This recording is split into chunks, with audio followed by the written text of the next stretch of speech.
Olá pessoal, aqui quem está falando é o professor Rodrigo e vou estar falando com vocês sobre a classificação dos seres vivos. Como que os seres vivos são classificados desde o passado até os dias atuais. O conceito de ser vivo é dinâmico e a cada avanço da biologia surgem novos parâmetros. A descoberta do mundo microscópio e do conhecimento do comportamento das moléculas geram conflitos nas cabeças dos biólogos e tornam a definição de vida uma árdua tarefa. Não há uma frase pronta. Pode-se no máximo reunir características presentes na maioria dos seres predominantes. Então definir vida é algo muito complicado, muito difícil de dizer o que é um ser vivo, né? Dizer o que é vida. Mas é fácil caracterizar seres vivos. Os seres vivos vão ter características que os distinguem dos seres que não são vivos, dos seres inanimados. A classificação dos seres vivos começou lá no passado com Aristóteles, um filósofo, que dividia os animais e as plantas da seguinte forma. Existiam os seres aquícolas, que eram animais e plantas que habitavam as águas, como as algas, os peixes, os tubarões.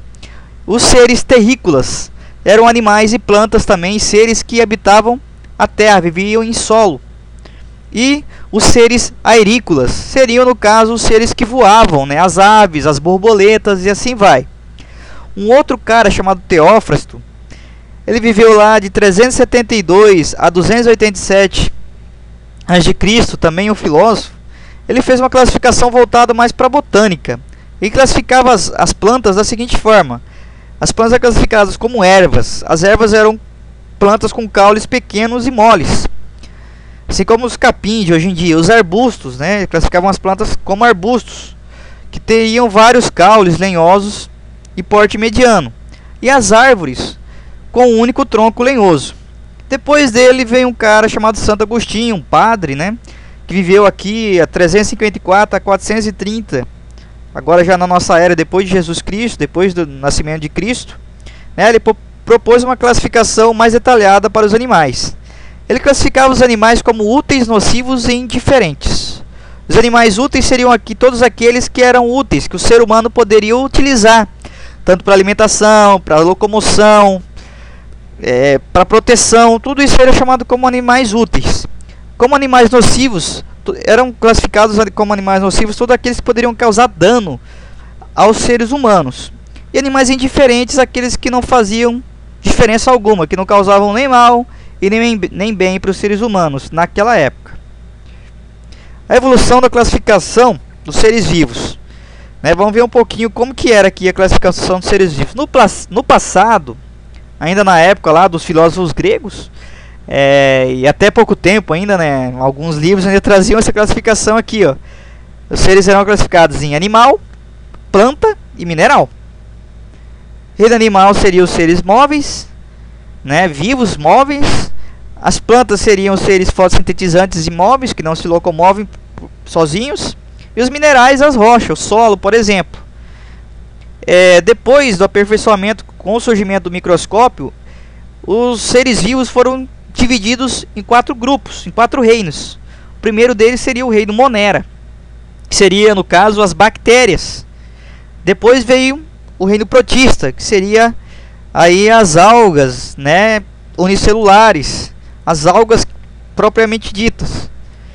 E os protozoários, como por exemplo a ameba, que são seres que não possuem tecido verdadeiro, ou são unicelulares, ou são multicelulares como as algas, algumas algas marinhas. Mas no passado essas algas estavam no reino planta, reino das plantas, porém não são classificadas mais como plantas, pelo seguinte fato, porque elas não possuem tecidos verdadeiros, assim como as plantas. E os animais, que seriam no caso o ser humano, o cachorro, os anfíbios, os répteis, tudo isso aí. Porém, atualmente surgiu um novo reino, Surgiu mais um 5º reino, que seria o reino Fungi. Então tem as moneras, tem os protistas e agora surgiu aqui bem no meio aqui o reino Fungi. O reino Fungi, aqui nessa classificação aqui, ele estava incluso junto com o reino planta, reino das plantas, reino plantae. Por quê? Porque ele tinha algumas características visíveis ao microscópio rudimentar. Quais seriam essas características? Eles eram seres multicelulares, assim como as plantas, porém E tinha também parede celular, né? Parede celular envolvendo o citoplasma ali, a membrana plasmática, assim como as plantas. Então eles classificaram eles junto com o reino planta. Então, no passado, algum tempo atrás, não existia fungos. Os estudos eram chamados de plantas. Por quê? É imóvel assim como a planta, né? Cresce igual a planta, tem parede celular.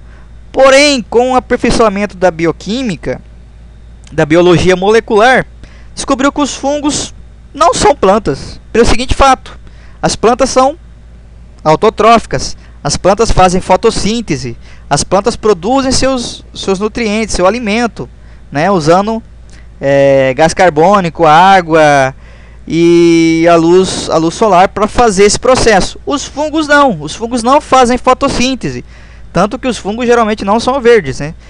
Então os fungos, em vez de serem autotróficos, os fungos são heterotróficos. Então essa classificação, essa descoberta, separou os fungos do reino plantar e criou-se um reino somente para eles. E aí ficou as plantas com as plantas verdadeiras e o reino animal.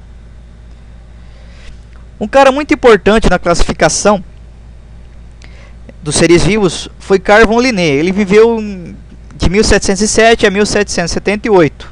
Ele é conhecido hoje como Linneu, né? Um cara muito famoso. Ele escreveu um livro chamado Sistema Naturae, que ainda é usado hoje como base para estudos biológicos na faculdade, né? Como classificar os seres vivos. Depois a gente aperfeiçoou um pouco. Então quem deu o pontapé inicial para a classificação moderna foi esse cara aqui, ó, Carl von Linné.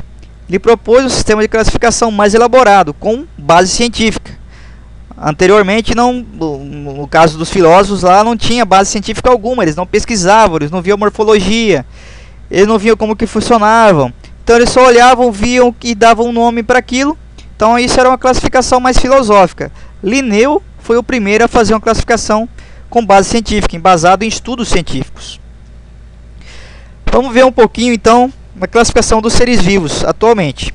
O atual sistema de classificação biológica, as espécies semelhantes, né, são colocadas em um mesmo gênero, como fazia Linneu. Então estamos seguindo aí um princípio, uma base que Linneu escreveu lá no seu livro Sistema Naturae. Ele fez esse esquema aqui, ó. Ele falava que gêneros, né, espécies semelhantes se agrupavam em gêneros, eram colocados no mesmo grupo, no gênero. Gêneros semelhantes se agrupavam em famílias. Famílias semelhantes, que tinham características parecidas, se agrupavam em ordens. Ordens em classes, né?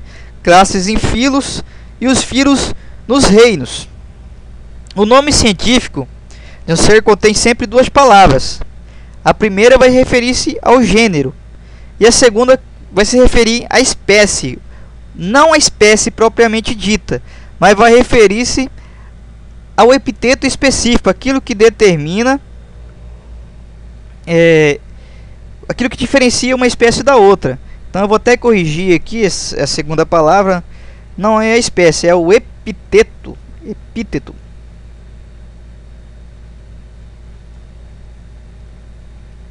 Específico. Certo? Então, agora sim ficou melhor. O epíteto específico, que é a segunda palavra. No nosso caso, por exemplo, o gênero é... Qual que é o gênero nosso? Homo. Qual que é o epíteto específico? É sapiens. Então, a espécie é o conjunto entre gênero e epíteto específico. Homo sapiens, né? O nome do gênero deve sempre começar com letra maiúscula, como por exemplo o Homo. O Homo começa com H maiúsculo, certo? E o resto das letras minúscula. Já o epíteto específico, né, que vai dar o nome à espécie aí de um ser vivo, deve ser destacado no texto, porém em letra minúscula. Ambos os dois, o gênero e o epíteto específico, tem que estar destacado no texto, ou sublinhado quando escrito manuscritamente, ou em itálico, certo? Que vai dar uma ênfase ali dentro do texto. E todos têm que estar escritos em latim ou latinizado. Aqui eu tenho dois exemplos aqui de seres vivos, nome de espécies. Eu tenho aqui esse gatinho desse lado aqui, chamado de Felis catus, e aqui o Felis tigris. O Felis catus, para quem não sabe, é o gato do mato. E o Felis tigris é o tigre, no caso lá da África. Então aqui eu tenho o gato, Felis catus, e o Felis tigris. Lembre, olha aqui, são semelhantes, pertencem ao mesmo gênero. Qual que é o gênero aqui? O Felis. Porém o epiteto específico aqui é catus e aqui é tigris. Então Felis mais catus dá o nome dessa espécie do gato. Felis tigris vai dar o nome da espécie do tigre.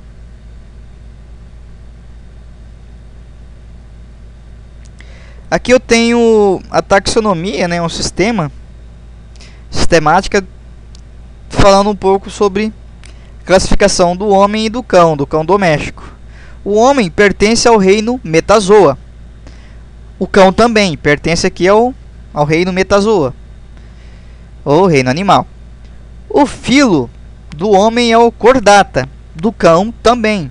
É aquele filo que possui, no desenvolvimento embrionário, a notocorda. A classe do homem é mamália, do cão também é mamália. Uai, tá tudo parecido, o homem é igual ao cão? Não, não é igual, mas tem características semelhantes. Por que aqui são classificados como na classe mamália? Porque eles possuem glândulas mamárias, eles amamentam seus filhotes, assim como o golfinho e a baleia também, né? Golfinho e baleia não é peixe, né? Esqueçam esse lance aí de que golfinho é um peixe. Ah, professor, eu fui na praia, eu estava andando de navio, né, ali na praia, e eu vi um monte de peixe ali, os golfinhos ali, aqueles peixes lindos. Não, isso não é peixe, são mamíferos semelhantes a nós. Aqui vai começar uma diferenciação aqui na ordem. A ordem do ser humano, do homem, é a ordem primata. E o do cão, não, é a ordem carnívora. A família do homem é hominide e do cão, canídeo. O gênero do homem é o Homo e o gênero do cão é Canis. A espécie do homem é Homo sapiens e a espécie do cão doméstico, no caso, Canis familiaris. Vocês viram a diferença aí? Tem muitas semelhanças, porém, algumas, no caso aqui, da ordem, da família, gênero e espécie, vai ser diferente um do outro. Mais um exemplo aqui, eu tenho a raposa e o cão, né? Ambos pertencem ao reino Metazoa, o reino animal.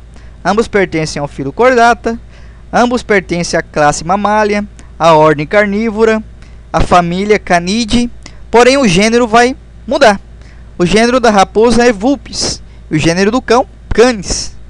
A espécie da raposa, no caso, é Vulpes, e do Canis, Canis familiaris. Esses já são bem mais semelhantes do que o homem ao cão. Vocês viram que foi mudar somente aqui o gênero e a espécie, né? Enquanto lá no homem mudou mais alguma ordem para trás. Vamos falar um pouquinho sobre os reinos, né? Um resumo sobre os reinos. O primeiro reino é o reino Monera, né? São chamados de eubactérias e as arcobactérias. Dentro desse reino vão estar todos os seres procariontes, que são aqueles seres que não possuem núcleo delimitado por membrana, e eles vão ser todos unicelulares. E também aqui como exemplo, e estudos, que lá vai ter essa videoaula e mais algumas videoaulas que já estão postadas. Bons estudos, não se esqueçam de lerem os livros didáticos para vocês fundarem o conhecimento de vocês. Até a próxima.